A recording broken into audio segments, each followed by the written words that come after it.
What's up, everybody? Welcome back to twitch.tv/regular gaming guys _. This, of course, is your home for regular gamers. We stream every Tuesday, Thursday, Friday from 6 p.m. to 11 p.m. Eastern Standard Time, and on Sundays from 8 a.m. to 12 p.m. No, you're good, bro. I'm a professional. I can keep going until I can't go anymore. Today, it's Tuesday, so of course, your favorite anime bros are back at it again, discussing one of their favorite animes. I would say this is probably one of our favorites of all time. But would you agree with that? Would you put that in your? Yeah, you put it in your list? I definitely put it. Hell yeah! Top 5, top 10. It's the first anime I've ever watched to completion, I believe. Top 5, top 10. Top 5 for sure.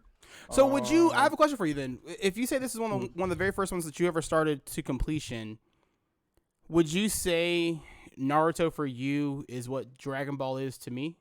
Yes, absolutely. You'd say that? That's pretty cool. So that means the show holds a pretty close place in your heart then. Yeah. Got you. Yeah. So no, but today we're here to review. This is your weekly show where we do we talk about anime movies, anime shows. We talk about some of the news or whatever. Of course, today's a very light news day, so we don't really have too much to talk about. And that's it. That's all we do. That's what we do. Today we're reviewing the Naruto Road to Ninja movie that came out. I was supposed to have this page already read up. I'm sorry. Mitchell, tell to people about chicken legs. Chicken leg. Just talk to them about chicken legs for me. What do you mean chicken legs? Like chicken legs themselves? Thank you, Mitchell, for talking to the people about chicken legs. This movie came out in July 28th, 2012. It was 109 minutes long. And it was like a pretty big deal at the time. It was a pretty big movie at the time, right? So, completion. Wait, what? I am kind of lost all over the place. Mitch, hit me with what your overall thoughts are about the. Actually, you know what? Before we start this, yeah. So we talked briefly about Naruto, what Naruto means to you. I'll say, I'm kind of in a similar boat, right? Like Naruto was the first, for me was the first first anime I watched as a coming of age. I felt like I was Naruto's age when the show starts, and by the time the show finishes, I feel like if I remember right, we're about the same age when the show actually technically ends, right? When Shippuden ends. Obviously, when Shippuden ends, I believe we're around the same age. So it was really cool to watch, this, as they call him in the part 1, number 1 hyperactive knucklehead ninja, go through his whole entire story, right? It's cool to watch that whole story go and be a thing. And it's cool to grow up with the characters along the way and meet all the different aspects or whatever. I still don't think it's one of the best written shows. I think there are issues with some of the writing of the show. But overall, Naruto will always hold a very near and dear place in my heart. But like I said, we're not here to talk about just the Naruto show. We're here to talk about the Road to Ninja, Naruto the movie. Again, I said that came out in July 28th, 2012. And I don't think this one actually came to theaters. I think this one or worldwide theaters anyway. I think it only did theaters over in Japan. Then eventually came over here to home video later on. Mitch, overall thoughts about this movie? To kind of jump into I'm gonna be honest. Not really feeling it. I don't know, because I just said, Naruto the actual series, because I watched I watched fillers for both Naruto and Shippuden. Yeah. I watched all 700 episodes of everything. Yeah. And I'm gonna be honest, the movie itself was pretty I don't want to say ass, but it definitely wasn't good. Yeah. Go ahead. I was it's one of those things, right? As somebody who's been a long time anime watcher, right? And especially I brought up Dragon Ball Z earlier. As somebody who is a huge Dragon Ball Z fan, right? This show, the way the movies happened for Naruto, obviously as the show was going on, is very much obviously traditional anime movies worked, right? A lot of the times when the movies came out, they took place outside of the actual canon, and because they take place outside of the actual canon, there are no real stakes inside the movie, and so you Yeah, kind because of just take the movie. You know for a fact that they're gonna survive. Exactly, and like the cool thing with it, right, is that sometimes it's a double-edged sword, or it's a double-edged sword, right? On the one hand, right, there's nothing canonical about it, so it kind of like it means nothing. But on the other hand, because it is canonical, they can do some wild shit, right? Like they can go in and they can do some crazy ass shit. You know we talk, like I said, I was talking about Dragon Ball. You know, we think back to stuff like the Gogeta, right? Goku and Frieza, Goku and Frieza, excuse me, Goku and Vegeta, like fusing, doing the fusion dance, right? Mm-hmm. We think the other Naruto movies, you have the Ninja Clash in the Land of Snow, where he does like that crazy ass like crescent, moon Rasengan, right? Mm-hmm. And if you think back to like a lot of the original Naruto movies, the first few Naruto movies from part 1, you have a lot of those, like every single one was like bookend with a special Rasengan specifically for that movie, which was kind of cool. And if you go to like his go to the Wikipedia page and you go to Naruto's like abilities and stuff like that, those special Rasengans are technically part of his repertoire, even though they're not like in the canon. It's still technically part of it. So it's kind of it's kind of cool to that. On top of that, you get like cool costumes, you get cool outfits, all that kind of stuff, right? But again, it doesn't mean anything, right? Exactly. It doesn't actually mean anything. But as you were, I'm sorry, I didn't mean to like jump in and cut you off. You're good. No, yeah, I was texting you about it. I mean, I had a lot of like moments throughout the movie that I was watching. I was like, "There's no way this would like actually this should be happening." Yeah. I mean, the plot of it makes sense, but it's just like super. It gives mad like filler episode vibes, for lack of better words. It's a very long filler episode. Yeah, it's a very long filler episode. There's nothing really. Even the final fight of it wasn't good. Are we talking like full? No, just give me your overall impressions for right now. Yeah. Even the final fight just wasn't anything to laugh at, or not laugh at, but anything to write home about. Yeah. And the storyline itself was nothing special either, for lack of better words. Yeah. Yeah, no, I would have to be like, right there with you. Personally, I remember actually when this movie was getting ready to come out, and I remember all of the trailers for it and everything like that, and like the cool thing with this movie is getting to see, like I said, I was talking about different costumes earlier, right? The cool thing with this was seeing some of the other characters in the other costumes, and then you also have the the big selling point for this one, obviously, they're even on the cover of the what's that shit called? The cover of the poster. They're on the cover of the poster. Kushina and Minato being there, right? And like this movie was really like talking about, getting to see a world where Naruto's family, is actually alive, right? Like where his parents and stuff are alive, and he grows up with his parents, right? And I think my biggest gripe with this movie, is the fact that I think this is one of those times where the fact that it's not a canon like thing really hurts it. Really, really, really hurts it in my opinion, right? Because there's some choices that like in the beginning, and there was some choices later on that happened that I thought were pretty cool, but the choices in the beginning of some of the characters, like, like Naruto, when Naruto and Sakura go to this other world for the very first time, right? And how much they made Naruto feel a certain way in the beginning. Then when they get to this other world, you would think that somebody who's feeling the way that he felt in the very beginning of the movie, once they went to this other world and he sees what he's seeing, he would immediately flip, right? Like just the way that he would, that's the way you would expect it, right? Yeah. And that's not exactly what happens, right? That's not exactly what happens. And my problem with it is that the way they have Naruto acting in the beginning of the movie is so antithetical to who Naruto is as a person, right? Like that's not to say that like Naruto didn't have issues, but like didn't have issues with like his parents and stuff like that, and or like miss his parents or want his parents to be around. He definitely had that, but I just felt like it wasn't as big of a deal as they made it seem in this movie, right? Like it shouldn't have been. It shouldn't have been, especially if you think about to the point where we're supposed to be at in the story. Right in the beginning,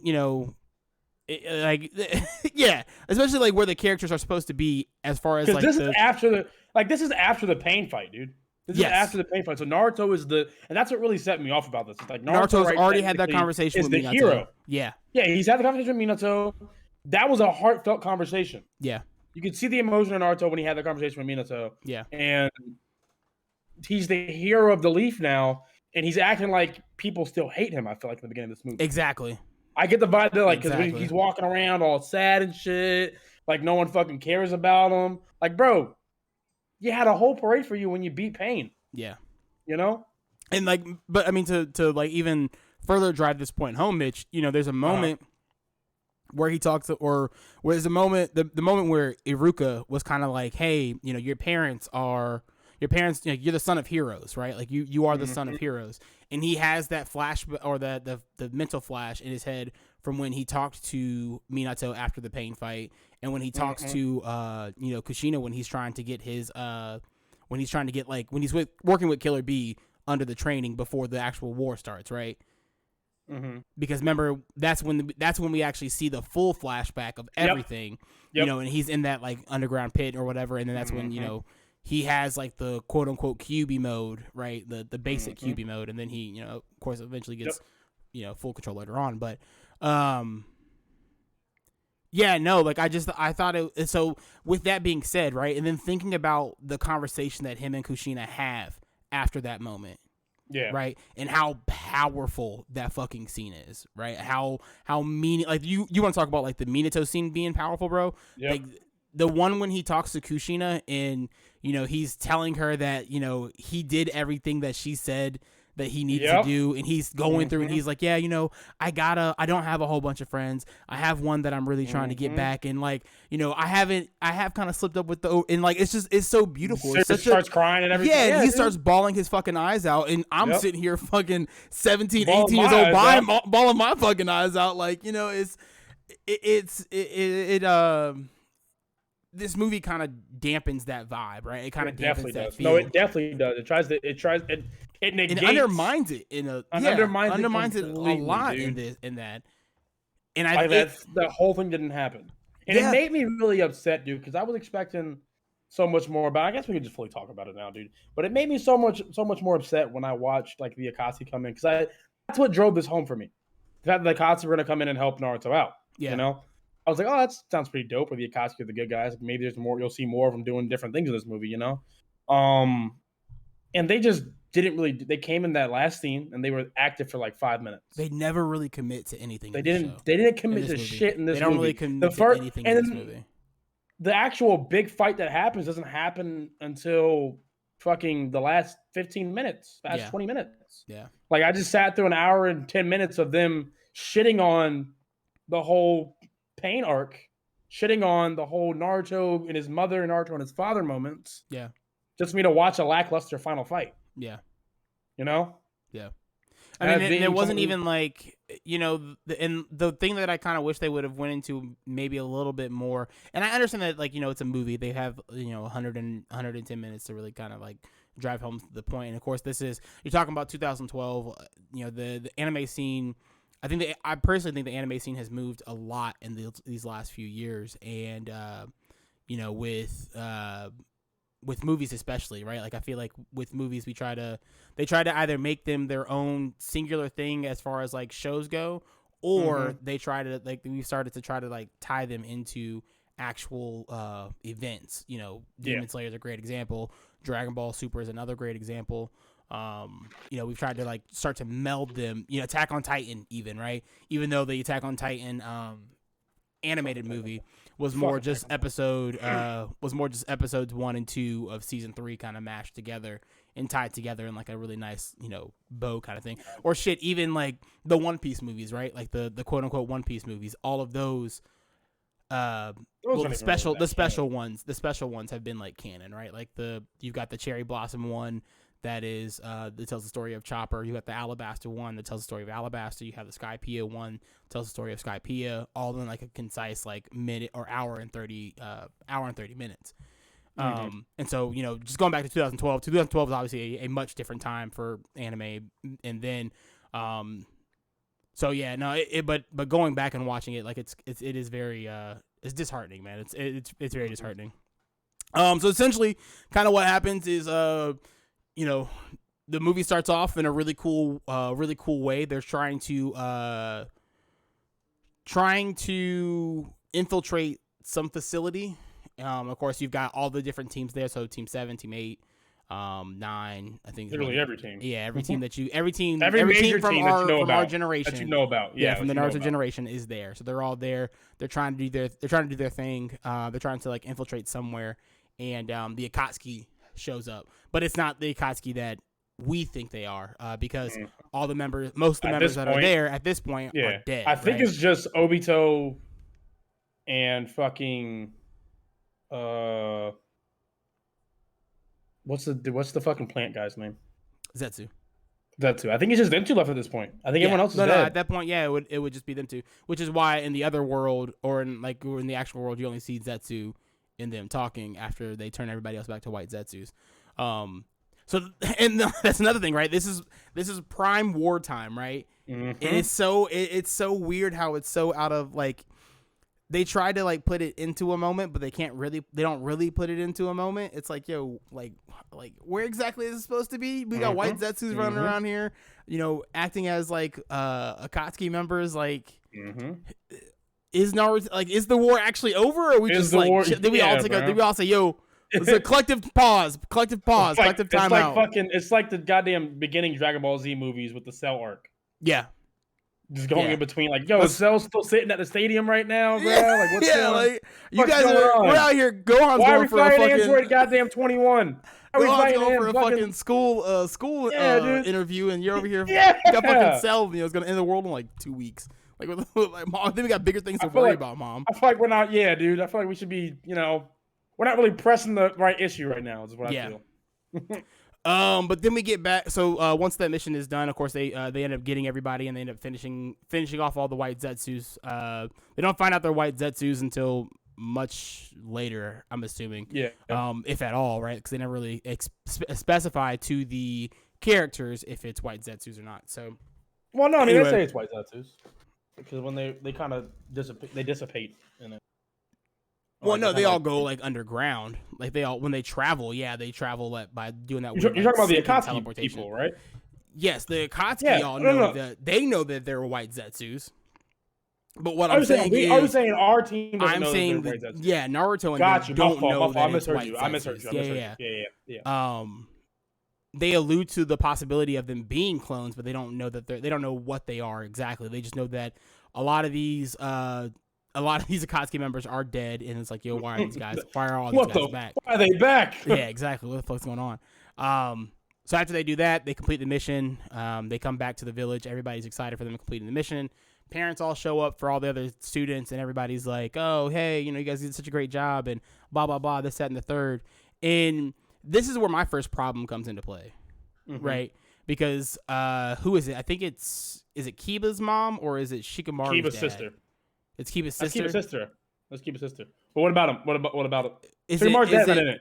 Shikamaru's dad's not in it. I mean, I think you might see him in the background, but he doesn't talk at all. Ino's dad talks, and Choji's dad talks, but not It's Ino's dad and Choji's dad. That's what I'm thinking of. It's that scene where they're talking to Ino and Choji. I think Shikamaru's in there. They're talking to him too, but they're talking about proposing or putting in applications for the students for all like the beginning or for the tuning class to go up to Jonin, right, and everybody for them to get to their part. And this is the first moment where I'm kind of like, yo, what the fuck? Like, why are you acting like this, Naruto? Because he reaches out to go talk to somebody, and then he gets all like in his head about, my parents were dead. Yeah. I wish my parents were here to do this. And it's like, again, we're talking about time periods. We're talking about where we're at with this movie, or where exactly we're supposed to be, like, quote unquote, placing this movie, right? It makes it a little frustrating. It makes it a little bit frustrating because, again, it feels like it continues to undermine the parents or the bond battles of past, the bond that he had with his parents, right? Like, I feel like after the stuff with Kushina, and we're probably gonna talk about this the entire time, but I feel like after the stuff with Kushina, Naruto has a different level of respect for his parents, right? Like, I think after the battle of Pain, after the battle with Pain, and he has that conversation with Minato, I think he he understands that his parents did what they had to do because they were the village, like, people, right? Like, they were that too, and they were in charge, right? And then I think after his conversation with his mom, he understands that. I feel like he understands even more. I'm trying to think of a way to figure out how to explain it, but I feel like he understands even more that his parents didn't want to do that. They did it, one, because they loved him, and two, they figured he could handle the burden, and then two, which is crazy to say because, you know, he's a fucking baby. But, you know, but two, you know, he also has like this, they also had like this obligation to the village that they needed to do as well. What were you about to say? Fuck. No.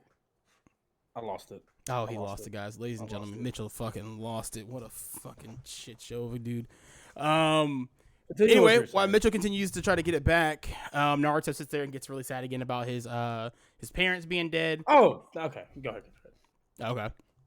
He's really sad about his parents being dead. I remember it. And then Sakura just a super bitch to her parents. Is a super bitch to her mom. For no reason. For no Everybody's reason, having a good time. Everybody's laughing. You know, they make a little joke at her expense. Some slight jokes, dude. You know, some light jokes. But she makes some jokes at her expense. But her dad just makes a fucking dad joke. Yeah. And she takes it for Sakura to be the level she's at right now. Because this is like post Tsunade training and everything like that. Yeah. For that to fucking get her to snap the way she does. Yeah. Makes no fucking sense with the rest of the show. Yeah. It makes zero sense with the rest of the show. But no, what I was saying is that the reason why I was gonna hold off because it happens like during it happens like kind of later. But I mean, we're still talking about like the whole relationship thing and what pisses us off about it. It's just that like the relationship Naruto has with his mom and dad is undermined throughout the entire movie, and then like right before he goes and fights the masked fucking dude, he has that moment again where he remembers everything. Yeah. Why did you just remember that all of a sudden right then? So and I get like going into that world, you can be thrown off, but like at this. Oh my bad. Go ahead. My bad. But at the same time, like it's been a while. We are still just undermining that entire relationship they fucking had, man. So I was gonna say earlier, like that like his when we get we'll get to it here in a second, but his switch, right? Like it was that's where I was like it's kind of cool, but also a little dumb as well. But I kind of liked the idea that going in, Naruto was like, nah, bro, we can't. Nah, I'm not fucking with this. And Sakura was like, no, let's stick around, let's do this or whatever. And then halfway through, because it goes back to like, it goes because I forgot what the fuck did it was Toby. Toby says it in the movie. He's like, the Tsukuyomi creates the world based off the user's like deepest desires, right? Fucking Sasuke. Which I think is crazy also to think about as well. The fact that like Sakura's deepest desires is for her parents to be dead. Yeah. Is that what you're trying to tell me right now? Is that what you're trying to say to me? Like, I don't know if that's what they were trying to say, but either way, it's just Sasuke in this movie also took me the fuck out, dude. He's this entire playboy. Yeah. Everyone's fucking goddamn. I will say that is one thing I enjoyed. I did enjoy seeing how they were going to swing everyone's goddamn personalities. Yeah. That is one thing I did enjoy. Yeah. That motherfucker the masked dude, Minma. Yeah, absolutely wrecked the village. We'll get. Oh yeah. Oh no. We'll get to that. We will definitely be getting. I was like, God damn. Getting over to that, but yeah, no. So, Sakura has this whole conversation with her mom about how much she hates her mom and dad and how much she wishes they were dead. They ended up. Everybody ends up going home and then go their separate ways. With the potential of like knowing that now they're all going to be trying to become Jonin, right? Of course, famously at the beginning of Shippuden, it's evident or it's told to Naruto that everybody else is taking the Chunin exams, except for him, obviously, because he went off and did the training with Jiraiya for 2 years. That's how we end up, getting Shippuden or whatever. But anyway, so Naruto ends up going out to dinner with Iruka Sensei, and he's in a really shitty mood because everybody around him. It reminded me of the scene from Rugrats when Chucky's on the plane and he sees all the fucking babies with their parents, and he's just so fucking depressed. What song comes on? I want a mom that'll last forever. Because that's the same thing I fucking thought about. To make it all better. And Naruto's just walking around He's looking just at sitting there, sad as a bitch. the part that Like, he killed ain't me. just The saved the part goddamn that killed fucking me, bro. village. The part that killed me was the billboard with there was no advertisement, there was no logos, there was no text on it. It was just a billboard of a dad, a mom, and a kid at a table together.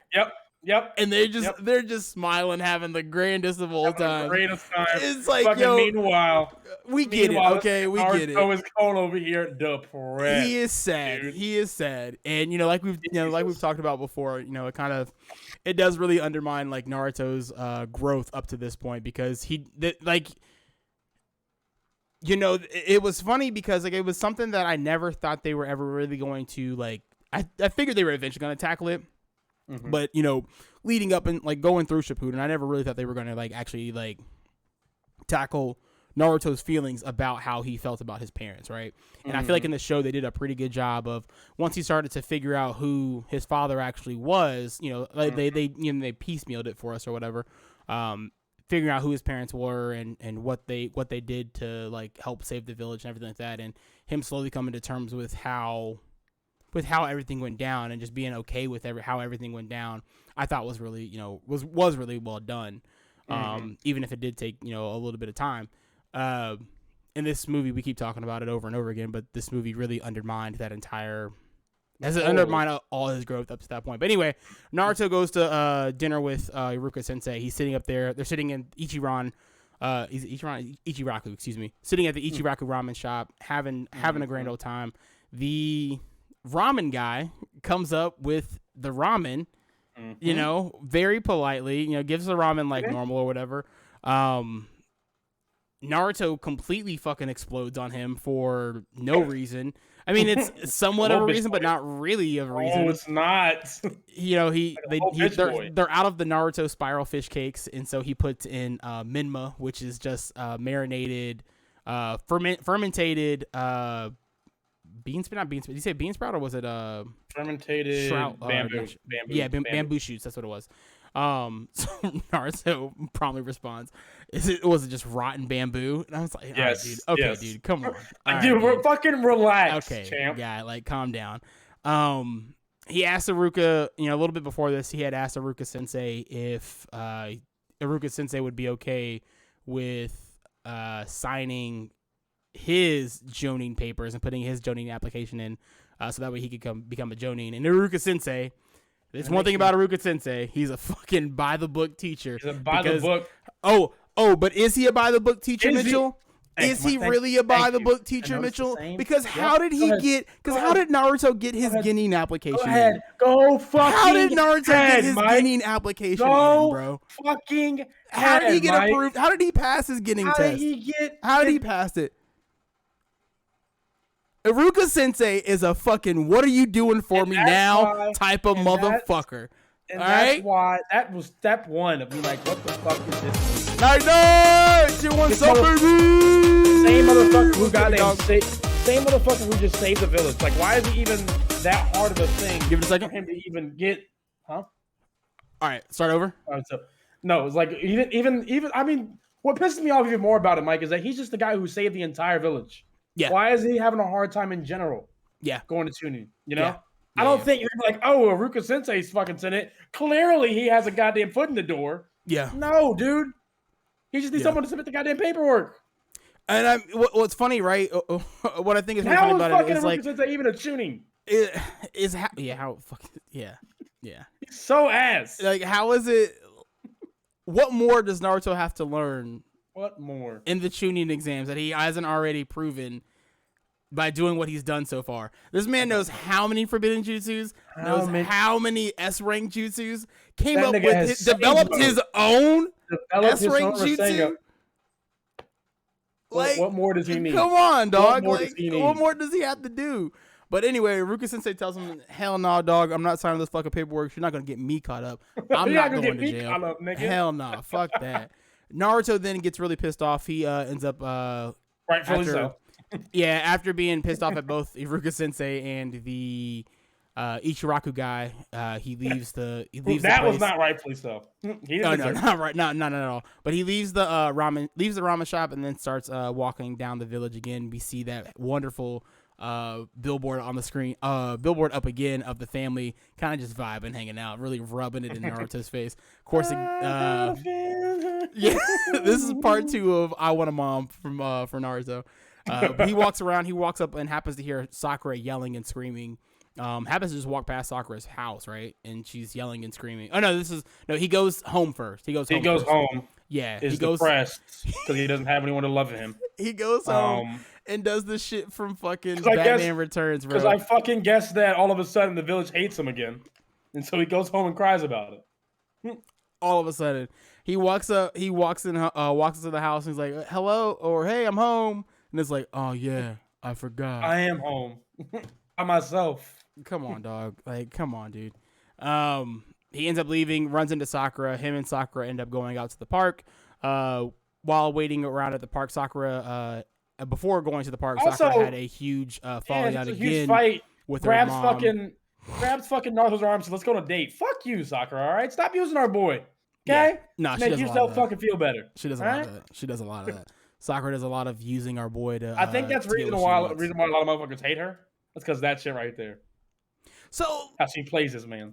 the one time, being real, the one time that she did it was, I think it's twofold. I think it's that moment, right, where they're in the snow village, and she comes up to him and she's like, "Naruto, like, I want to be with you. I don't want to be with anybody else." That shit is so fucking wild, bro.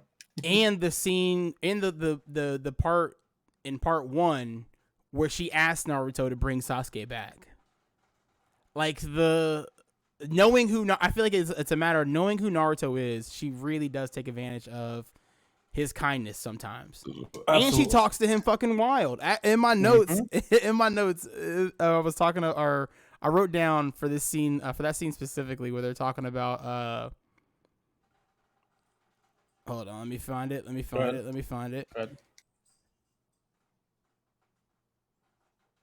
Yeah, like I was saying, Naruto really comes off. Naruto and Sakura both come off as really whiny during this whole time period, or during this whole beginning part of this movie.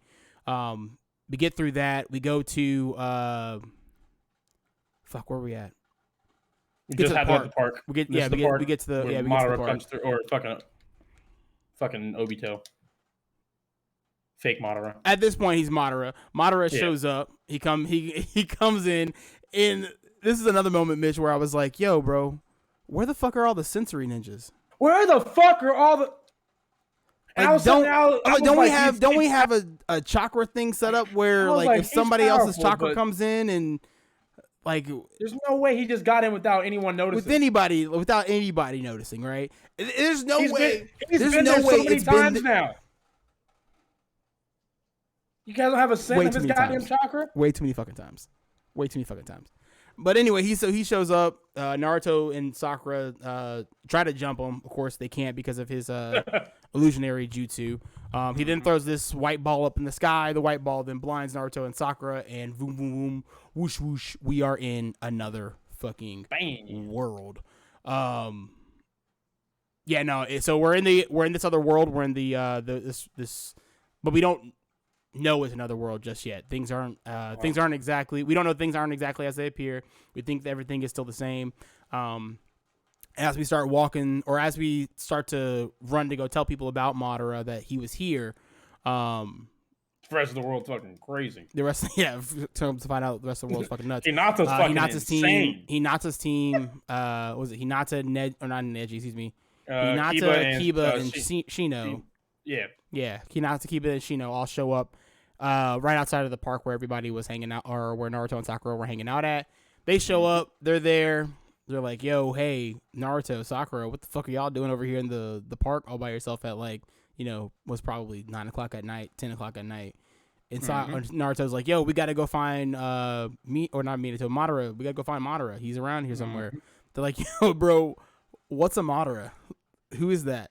And Naruto gets pissed off. It's like, "Yo, don't play dumb with me." Then this is where we start to get our first hints of things aren't exactly as we think they are. While they're going this back and forth. Kiba's dog fucking hates him. But yeah, Akamaru. This is where we get to the scene where Akamaru bites Kiba in the butt. Kiba then Kiba's talking weird the whole time he's talking to Naruto. He's got like fang teeth, and it's like, yo, why do you have two fangs instead of just one fang? That's a little strange. Then we end up leading into. Then Hinata says something to Sakura about being about being over in the forest by himself. She's a little forward. Hey, I'm not gonna lie. Fucker right here, you got fucking Sasuke's bitch ass. And I'm not gonna lie, I really like the aggressive Sakura or Hinata. I like aggressive Hinata, man. I think aggressive Hinata works for me a little bit more than the shy Hinata that we have for so long. I mean, I've always had weird feelings about the Hinata and Naruto like relationship thing, you know, because but prior to the Pain arc, I felt like it wasn't really. I felt like it wasn't very well demonstrated, if that makes sense. Mm-hmm. I mean, aside from like the scene where they're at the preliminaries for the Chunin exams, and Hinata offers Naruto some medicine. Aside from that scene, you get that one little hint, and then that's about it. For the rest of it, it doesn't really seem like Naruto and Hinata really have anything to do with each other, or really want anything to do, or really want or have anything to do with each other. Yeah. And so, so we have that Hinata being very aggressive and forward. Naruto and Sakura are like, yo, we gotta get the fuck out of here because we have no idea what's going on with these guys. They then run in and they leave, and then that's when they run into Choji, Shikamaru, and Ino.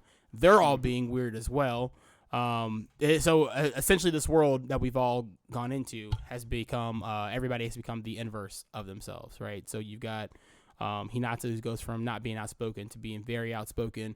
You got Shikamaru, who goes from being very studious to very lazy and kind of just wanted to do what he wants. You got Choji, who goes from being kind of a glutton to being kind of the more responsible one. And then you have Ino, who goes from being who does go actually kind of does the opposite of Hinata. It goes from being very outspoken to being very by herself. And then, of course, you have the Mac Daddy of them all, Sasuke, being more of a womanizer than what he is normally. Motherfucker.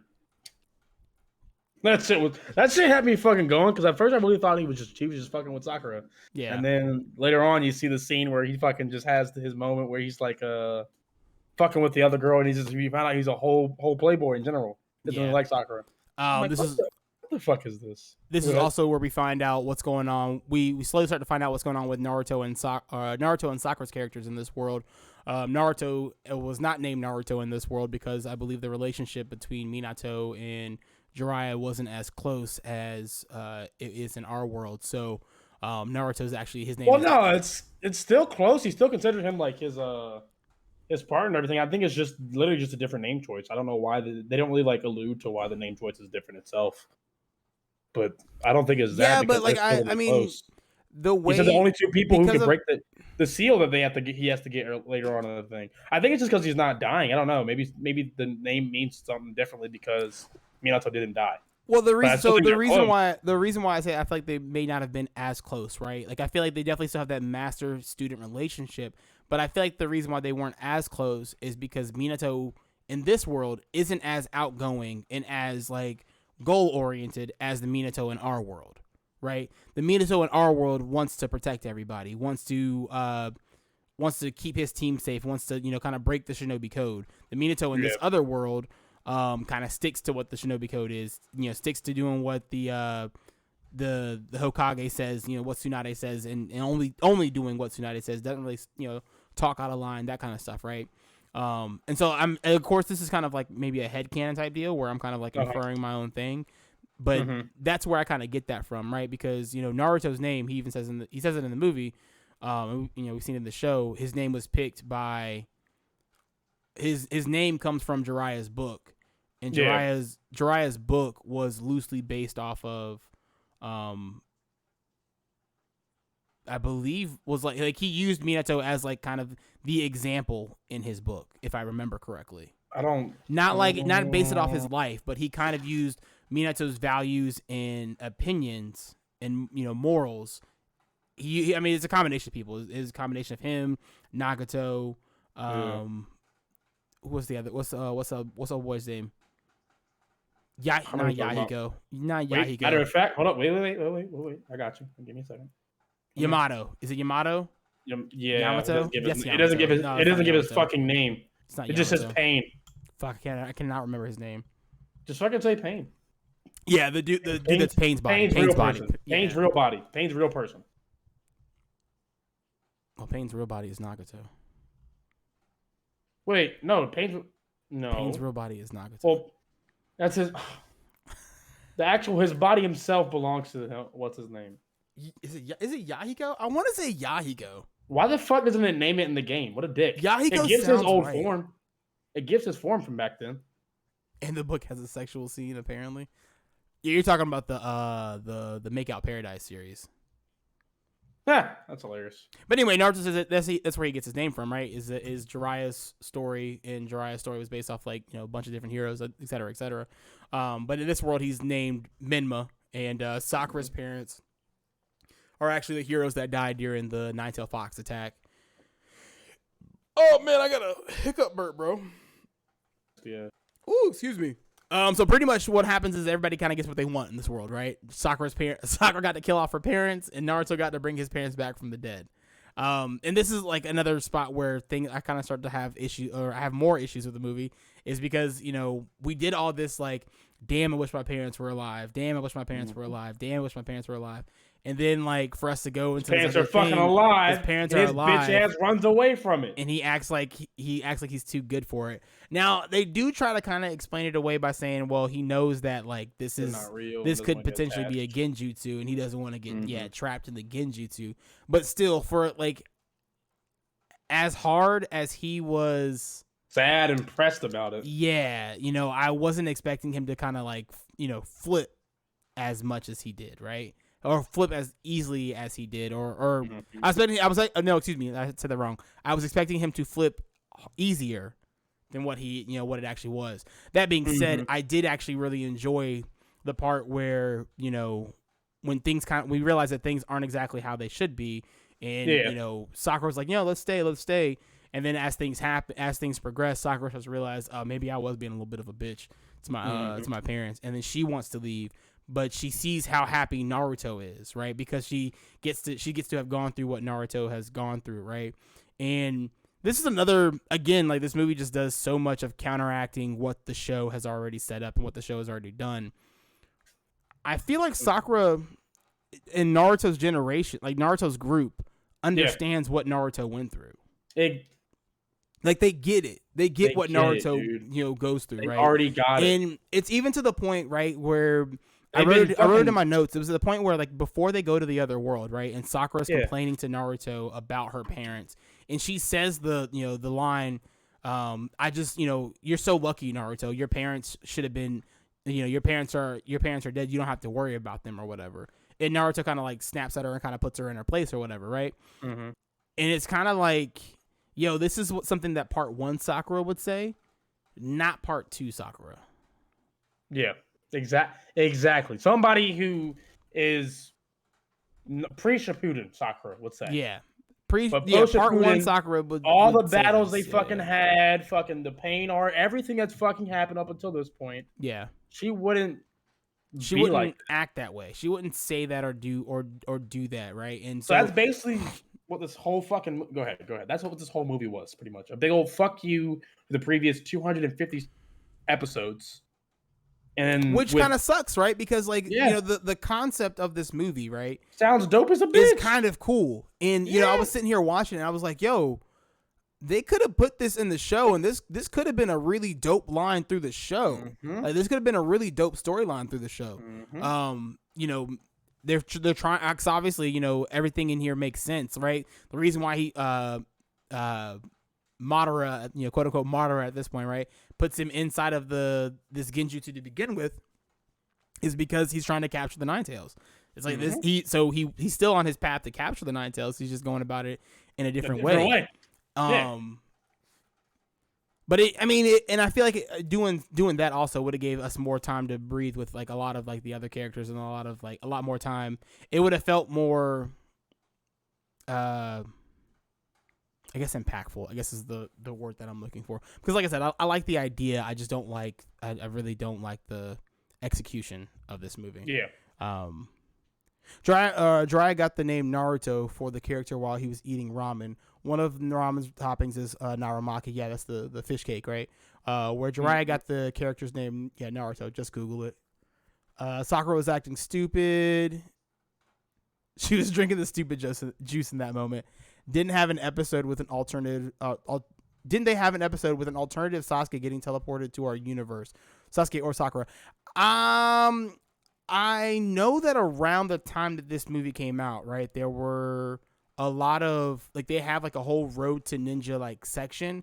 Because this movie came out right around the time when I think the Genjutsu had gotten ready to take over, I think, right? Mm-hmm. Here, let me look it up real quick, because I want to find it real quick. I want to find it real fast. Naruto.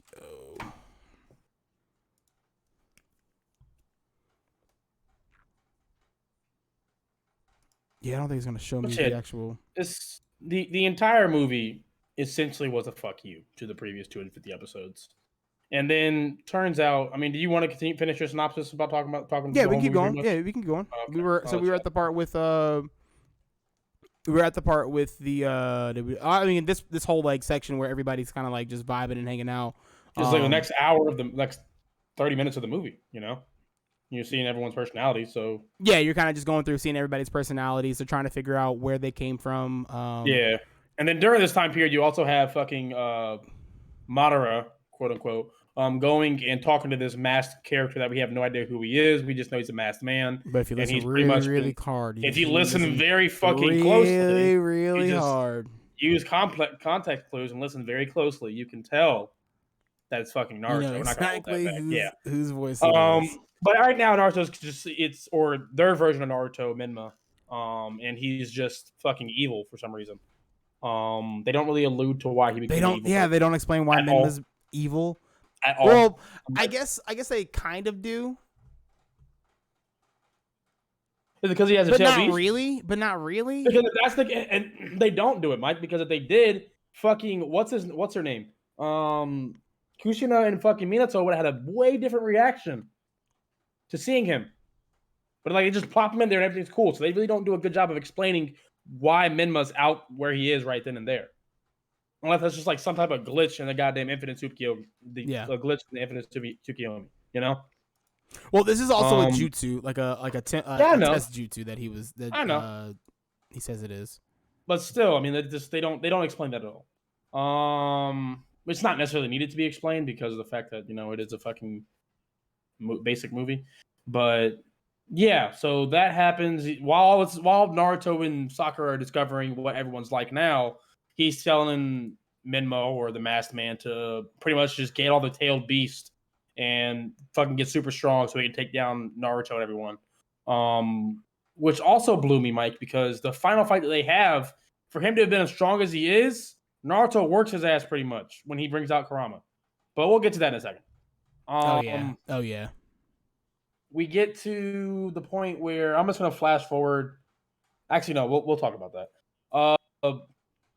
They find out that in order to beat the Masked Man, they have to get something called the Red Moon Scroll. Yep, Red Moon Scroll. Yeah, Red Moon Scroll. And in the process of getting the Red Moon Scroll, Jiraiya dies and hides it somewhere. They find out where he hides it because he kind of told everyone where he was hiding it because, you know, he's a Leaf Village member.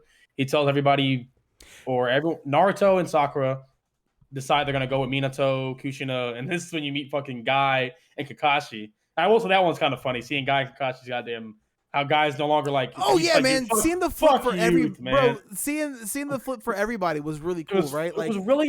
That was enjoyable. Really funny. And that's what kind of made me mad about it, because like you said a second ago, it could have been a really good movie, I feel like.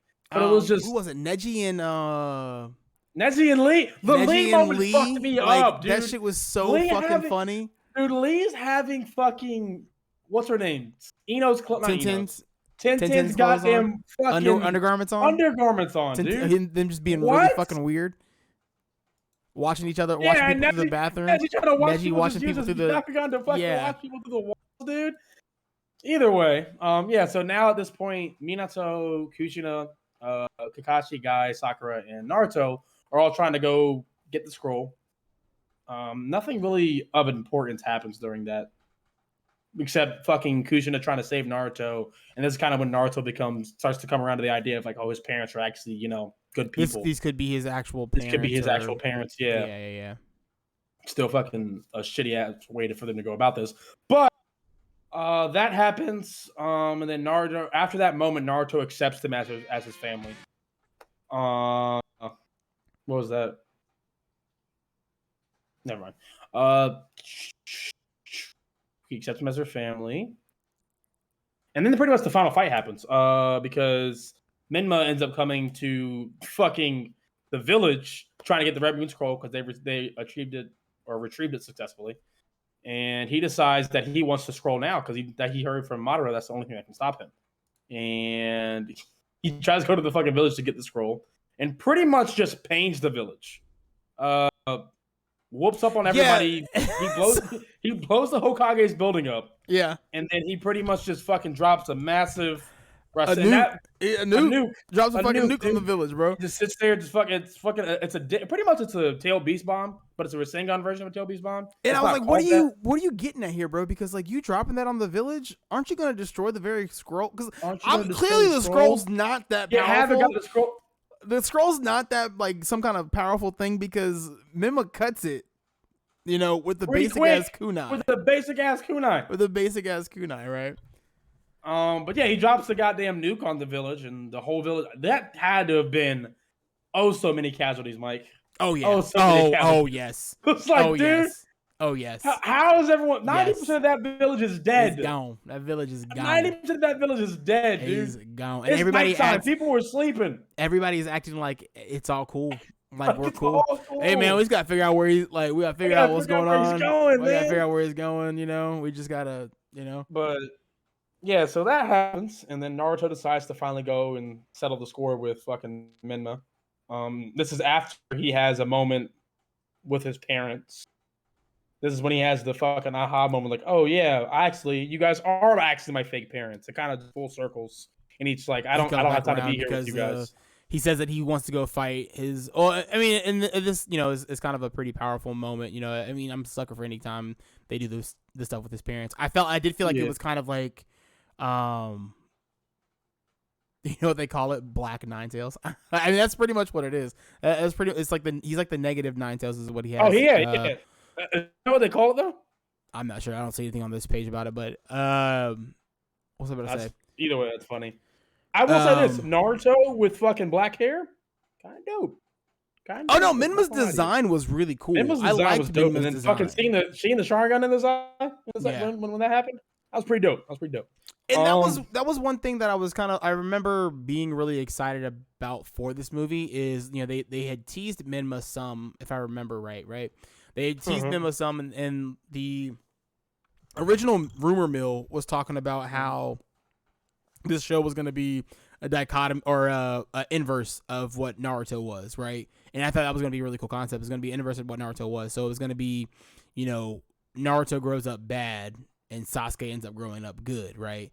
Mm-hmm. And that's the other part that's like weird, right? Like we have just really pieces that don't really fit together that they've kind of just forced together. Because, when we get to that part with the Akatsuki, all of the Akatsuki are there, remembering the motivations for why Sasuke goes, or not Sasuke, excuse me, why Itachi joins the Akatsuki in the first place.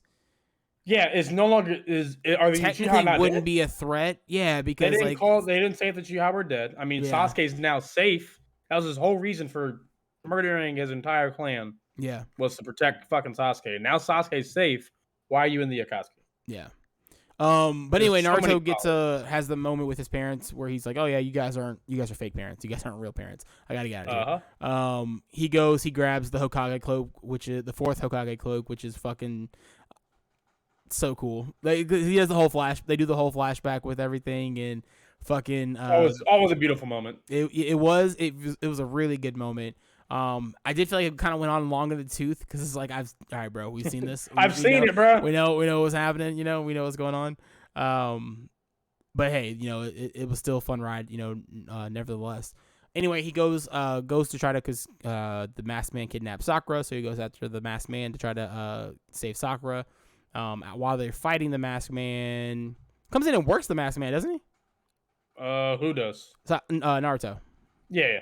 When he first shows up, he comes in and... Not really. Is this in the village or this is right before the Akatsuki? This is right before the Akatsuki. Yeah, then I think if I remember correctly, he is kind of working him. Because this is where they have that. Actually, he works them. He works them because this is the moment where they have like the scene in the they're inside of the like I guess like a clock tower type shit.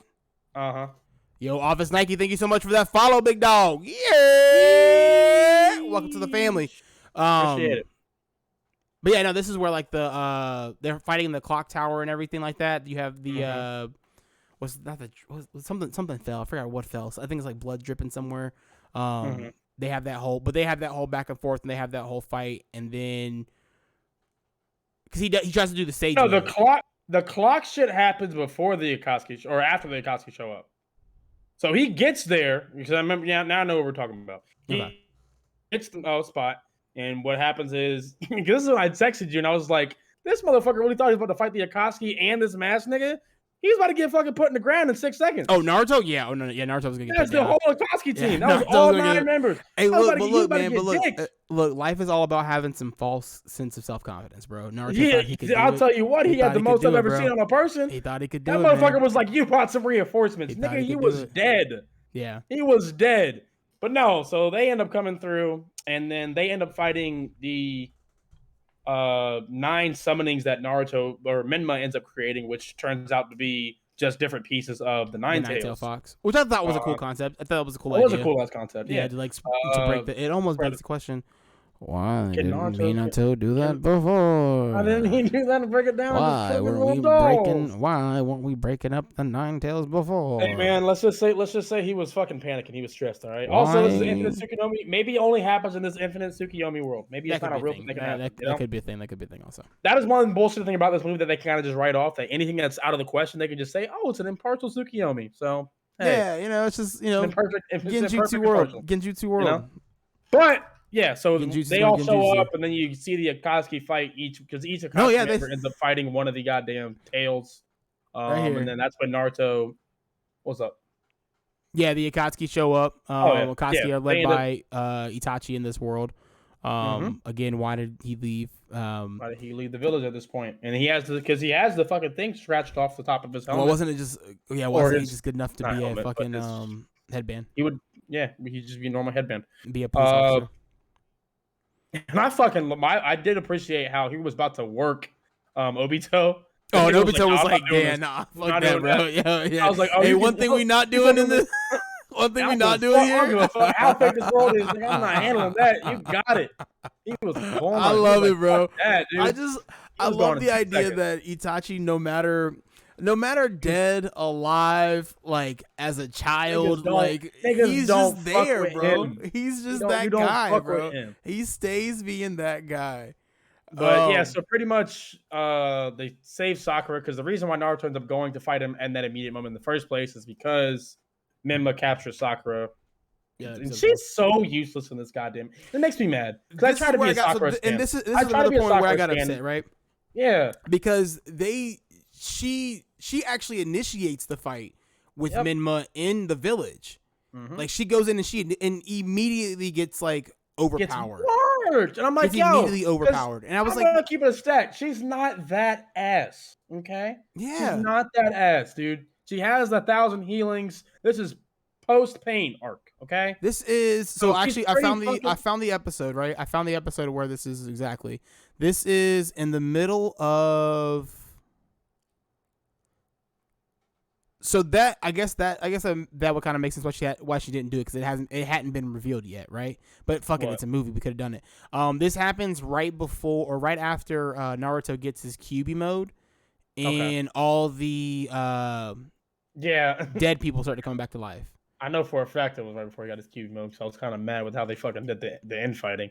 But yeah. Either way, she's a fucking useless pawn in this goddamn thing. Like the weakest ninja you've ever seen. If this was normal, if that was a Sakura in the movie, right here, Mike. Yeah, if that's a Sakura we got all the time, I would let all the Sakura slander that happens right now. Oh yeah. Continue without Oh saying yeah. anything, Please, bro. please do. Because she was worthless as because fuck she didn't in do this anything, bro. She so worthless. and then like even when she almost got the upper hand on Madara in the beginning of the movie, like she still went straight through. I mean, granted, Naruto went straight through him too. You say the same thing, but like, yeah, I don't know. Sakura is good.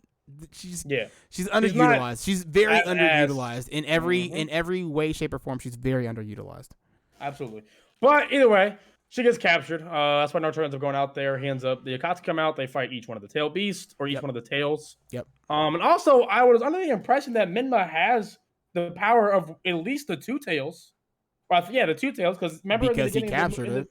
Because he captured her and he's draining her. And he's been trying to capture all of the other tailed beasts. That's been the thing that was one of the things that they had mentioned. There's this dude that's going around that's capturing tailed beast people. So we got to be on guard and keep everybody. So why didn't he use any of their techniques? But that's neither here nor there. He ends up going and fighting. They end up fighting in the clock tower. Naruto kind of doesn't necessarily work him for real. Tries to use sage mode. He tries to use sage mode, and it doesn't really work that effectively. They end up both using their versions of Rasen Shuriken. And that's when it's revealed that fucking Minma the masked man is just Minma. Yeah, Minma is actually. After that, you see Naruto get fucking blasted out into the water. Get blasted out in the water, yep.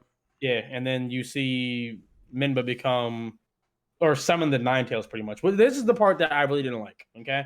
Because Minma summons the Nine Tail. I was cool with Minma's Nine Tail, okay? Yeah. But like Naruto's reveal of his Nine Tail, just summoning Kurama on his side too. I was like, you couldn't like put him in like in a form, and this is why this is another reason why this is just added to the fucking list of reasons, right? Added to the list of grievances. This is why this needed to somewhat it needed to take a stance on where it was in the show. Yes, because I'm sitting here the entire time. I'm watching this movie. I'm like, well, why does Naruto not just use his Kyuubi mode? Why does Naruto not just use the because he has that basic because at this point, yes, he has at this the point, initial one, doesn't he? Yes. And I'm like, yo, what the fuck? Your relationship with goddamn Kurama isn't that fractured, my boy. You have the basic Kyuubi mode. Well, remember, right? Remember that to get the initial one, his relationship was not that good. It was better than what it used to be, but it was not that good because he had still imprisoned Kurama. He's like, yo, I'm going to take control of you, but I'm only taking control. I'm only doing it this way because I need the power. When we finish what I got to finish, I'm going to come back and I'm going to take that hatred out of you, bro. And we're going to be fucking best buddies. We're going to be best buds. We're going to be best pals. But either way, fucking Naruto's bitch ass summons Kurama, and it's just at that point, it's just too big. Yeah, it's two big ass foxes fighting, and their goddamn fucking tail beast bombs are just blowing blaster everything noises. up. It makes me so mad because I swear to God, the tail beast bombs are just fucking they're just blowing shit up, and they also sound like the little blasters from Star Wars. Those Stormtrooper blasters. Yeah. So what the fuck am I watching right now, dude? But that ends up happening, and they go back and forth, and Naruto ends up beating him because both evil Kurama and normal Kurama clash, and then Naruto jumps up, knocked out. Punches the absolute shit out of Minma. Punches the shit. He dodges. Oh, bro. Yeah, no, you're talking about the fucking cool ass fucking scene. No, okay, that scene's coming up. But yeah, he punches the shit out of him, and then when Minma gets back up, Minma is now being controlled by... Minma gets knocked down, and then that's when Madara takes his body over. Yeah. And Madara tries to fucking take the tail beast, because Naruto now has to fight Minma without looking into his eyes, because now he has a Sharingan, which is pretty dope. It was a dope-ass scene. Yeah. I will say that was pretty dope. If you want to watch this, if you want to see something cool, just watch the last 15 minutes of that movie. That's all you really need to watch. Watch the last 10 minutes of the movie, bro. You'll be all right. I think. Well, you can also watch the Akatsuki. Just look up Minma fighting Naruto. That's all you really need to see from this movie. And that's all you need to see. That's all you need to see. But yeah, that ends up happening. He hits him with the okie doke, right? Hits him with the fucking okie doke. He throws the No, he gets knocked out first. Naruto gets knocked down first because he does end up getting like kind of like taken over, almost getting taken over or whatever. Yeah, Madara is like fucking. I took away all his memories, and then he was like, he just looks at the goddamn scroll. Just needed a break. Reminded of the goddamn Rasengan. Because it's the spiral, bro. That's what it is. Yeah, He's reminded of the spiral, which reminds him of the Uzumaki, which reminds him of the Rasengan, which reminds him of the, Jiraiya. I thought that moment was pretty cool. I like that moment a lot.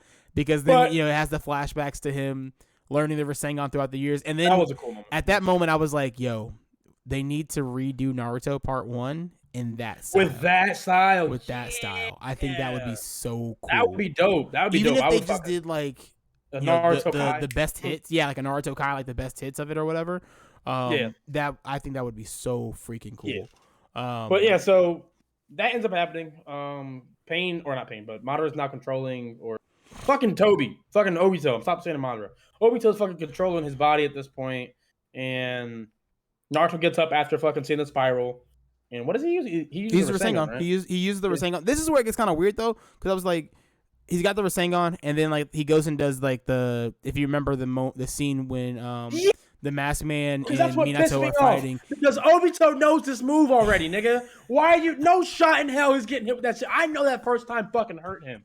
There's no chance in hell he's getting hit with that shit twice, bro. First time, there's no chance in hell he's getting hit with that shit twice. He knows who Naruto is. Well, technically, Obito knows who Naruto is. Look, technically, it's not his body. It's like he knows who he is. I don't know. He's seen that technique before. Why would you let someone throw a goddamn kunai through your head again? Someone of his caliber. Well, he dodged it. So Minma dodges he dodges the kunai. He dodges the kunai. And he gets hit with the flying Rasen pretty much. Oh, yeah, no, yeah. Then, and that's where I was confused. I was like, did Naruto just like jump really fast? No, he hit him, or did he teleport? Because he only had one kunai. It was very confusing. Yeah, it was very confusing because I think he ended up having the flying Rasen kunai, and the one he threw though was definitely not the flying Rasen. It was a regular kunai. So, but I think they're just trying to. That was something they didn't explain because he didn't jump that fast. He just teleported over there. There's no chance he can just go that fast. Ran that fast over there. Obito should have been able to stop that speed. It's a movie. Only speed he should be able to stop is if he teleports, because you can't tell when that nigga's going to teleport. Okay. Yeah. But either way, that happens. Obito then gets up, and then that's when you see fucking Kushina and Minato come back. Kushina and Minato, they end up growing some balls, and they'd be like, "Yo, hey, actually, you know what? We got to protect you. We'll come save you." Yeah. And then Naruto fucking. Whether you're our son or not, you look like our son. You look like your son, so you might be. How's he finish him off? I can't remember. Either way, fuck it. It really doesn't matter because it's not that cool. If it was cool, I remembered it. Finishes off fucking Minma. I think they just fight him. I think they just punch him really hard. Yeah. He gets knocked out. They end up breaking the... Oh, no, that's what happens. Yeah, no. He punches him, knocks him out. And then fucking Obito's body flies out of him. Fucking flies out, and then Naruto throws a kunai through his fucking eye. I don't know how the hell it breaks the spell somehow. Well, so what I would say what it is, it's the jutsu, the crystal that was causing the jutsu, the infinite Tsukiyomi. In that world is him. He's centered around that crystal. Yeah. So he throws bashes his eye. Really dumb on him for it to be in his eye and not somewhere else. On his eye, not somewhere else. That's what I'm saying. But yeah, no. I feel like Obito would have planned that better.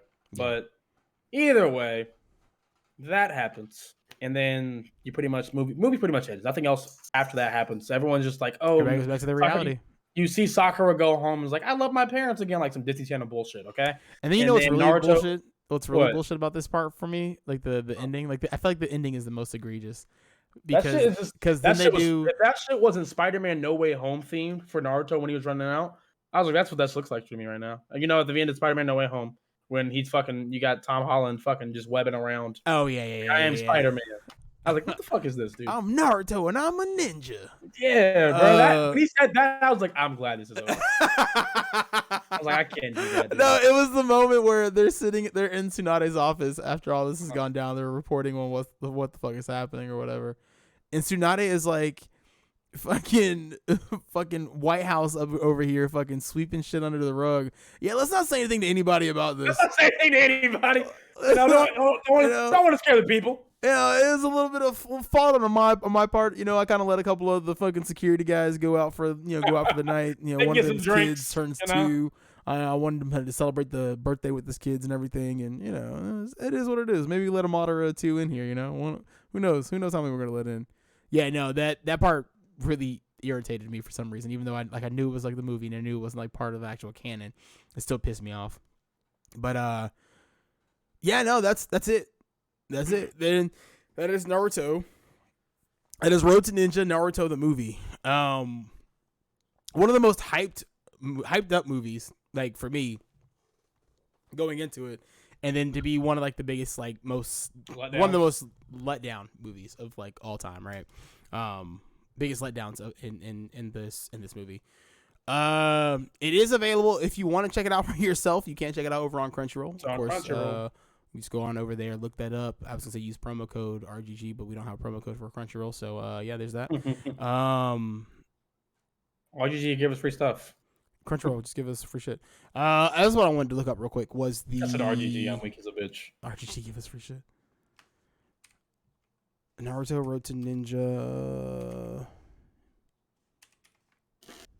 CRITI. Here you go. Right now, and like when we do this, I kind of want to start doing this as well. Right now, Metacritic has this movie at a 6.4.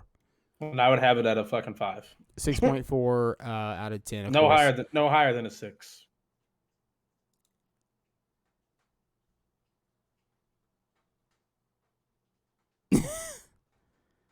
Yeah. Nothing. Nobody's really got any like good reviews for it.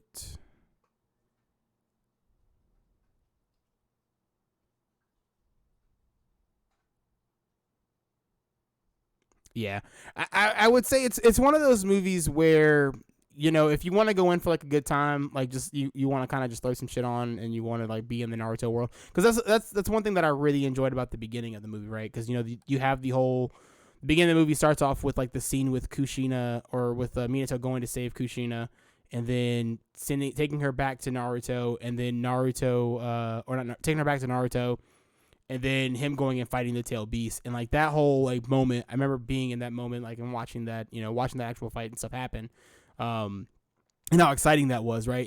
It watching the beginning of this movie put me back in the Naruto headspace, and this is kind of what we were talking about before about how much we enjoyed the Naruto world and the kind of like the Naruto lore and everything.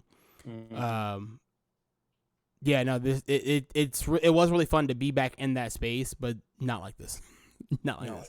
It was very fun to be in this space, but not this way.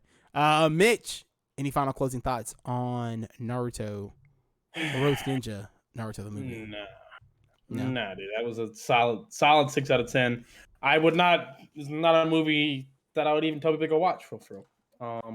Go watch if you want to watch this movie. Watch the last 15 seconds. The first hour and 45 or first hour and 15, hour 20, not worth it in the slightest, dude. Yeah. Now it's cool to see everyone in their different states, but that's not. It's nothing crazy. This was a really bad fan fiction. This was a really bad written fan fiction. Yep. I like that. That's what we can call this. It's. I mean, I struggle with even saying it's a 6 out of 10, right? Like I would lean more towards probably a 5 out of 10, right? Which sucks because again, like I love being in that world. I love the environment. The next one I want us to do, to kind of stick on the Naruto theme to kind of get this nasty taste out of our mouth. Let's do Naruto. Have you ever seen Naruto the Last? The last Naruto the movie? Yeah, I've seen that movie. Yeah, okay. I like that movie actually. Next week we're gonna do Naruto the last Naruto the movie. That's with him and what's it called? That's right? with him and with the whole like the ending of the yeah. NARUTO. Yeah. And make sure it's available. I've seen that movie a lot, actually. Yes, it is on Crunchyroll right now. Yeah, no, this kind of leads into the final part of the Naruto show. This technically takes place in between the end of the show and the brief happens like kind of towards the end of the show. So yeah, we'll definitely go watch it there. It's available on Crunchyroll. They got the sub and the dubbed.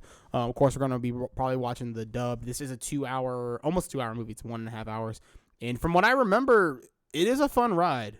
Like I really think it is a fun enjoyed ride.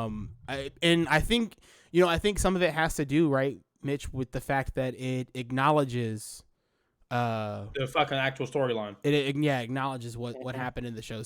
What has happened in the show so far. More than everything else. More than this movie. This last movie. More than anything. I think any movie at all, for real. Yeah, that's true. I think even the other ones, right? Like they don't even.